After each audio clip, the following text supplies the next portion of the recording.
नमस्तेऽस्तु महामाये श्रीपीठे सुरपूजिते शङ्खचक्र गदाहस्ते महालक्ष्मी नमोऽस्तुते।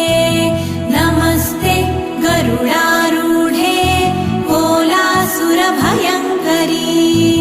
सर्वपाप हरे देवी महालक्ष्मी नमोऽस्तुते।